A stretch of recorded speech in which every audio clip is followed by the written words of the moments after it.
ఆదికాండము 45వ అధ్యాయం.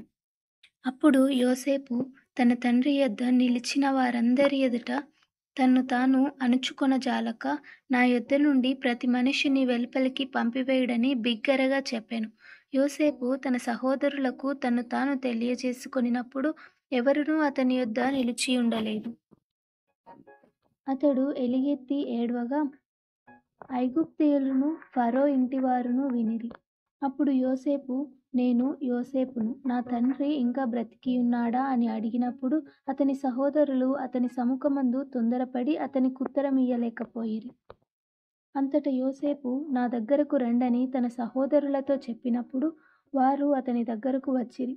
అప్పుడతడు, ఐగుప్తునకు వెళ్ళునట్లు మీరు అమ్మివేసిన మీ సహోదరుడైన యోసేపును నేనే.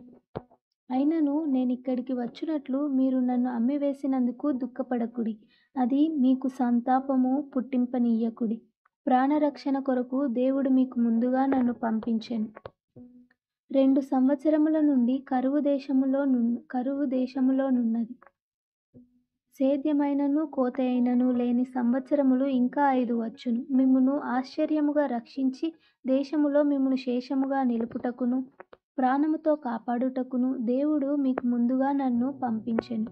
కాబట్టి దేవుడే గాని మీరు నన్నిక్కడికి పంపలేదు. ఆయన నన్ను ఫరోకు తండ్రిగాను అతని ఇంటివారందరికీ ప్రభువుగాను ఐగుప్తు దేశమంతటి మీద ఏలికగాను నియమించెను.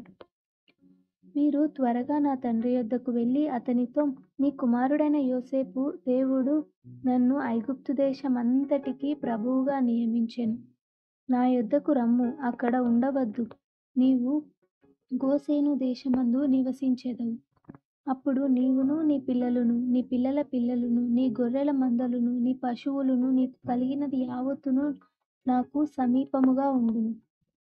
ఇకను 5 కరువు సంవత్సరములు వచ్చును గనుక నీకును నీ ఇంటివారికిని నీకు కలిగినంతటికిని పేదరికము రాకుండా అక్కడ నిన్ను పోషించెదనన్నాడని చెప్పుడి.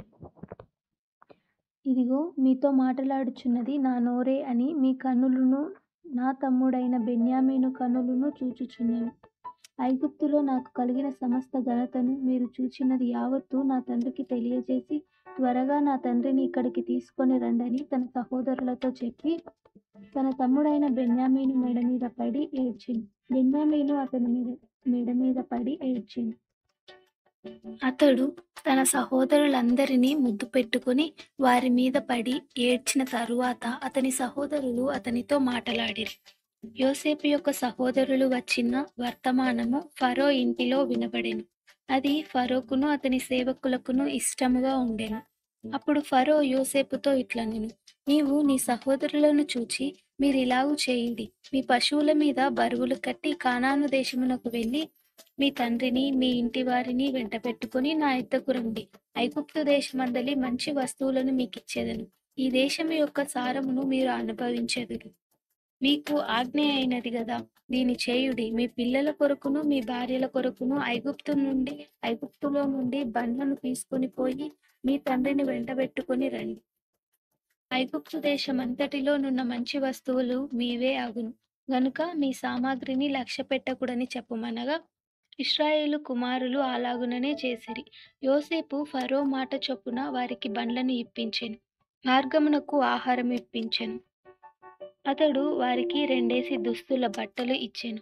బెన్యామీనుకు 300 తులముల వెండియును 5 దుస్తుల బట్టలును ఇచ్చెను. అతడు తన తండ్రి నిమిత్తము ఐగుప్తులోనున్న మంచి వస్తువులను మోయుచున్న 10 గాడిదలను, మార్గమునకు తన తండ్రి నిమిత్తము ఆహారమును ఇతర ధాన్యమును తినుబండారములను మోయుచున్న 10 ఆడుగాడిదలను పంపెను. అప్పుడు అతడు తన సహోదరులను సాగనంపి వారు బయలుదేరుచుండగా మార్గమందు కలహపడకుడని వారితో చెప్పెను. వారు ఐగుప్తు నుండి బయలుదేరి కానాను దేశమునకు తన తండ్రి అయిన యాకోబునొద్దకు వచ్చి యోసేపు ఇంకా బ్రతికియుండి ఐగుప్తు దేశమంతటిని ఏలుచున్నాడని అతనికి తెలియజేసారు. అయితే అతడు వారి మాట నమ్మలేదు గనుక అతడు నిశ్చేష్టుడాయెను. అప్పుడు వారు యోసేపు తమతో చెప్పిన మాటలన్నిటినీ అతనితో చెప్పిరి. అతడు తన్ను ఎక్కించుకొని పోవుటకు యోసేపు పంపిన బండ్లు చూచినప్పుడు వారి తండ్రి అయిన యాకోబు ప్రాణము తెప్పరిల్లెను. అప్పుడు ఇశ్రాయేలు ఇంతే చాలును. నా కుమారుడైన యోసేపు ఇంకా బ్రతికియున్నాడు. నేను చావక మునుపు వెళ్లి అతని చూచెదనని చెప్పెను.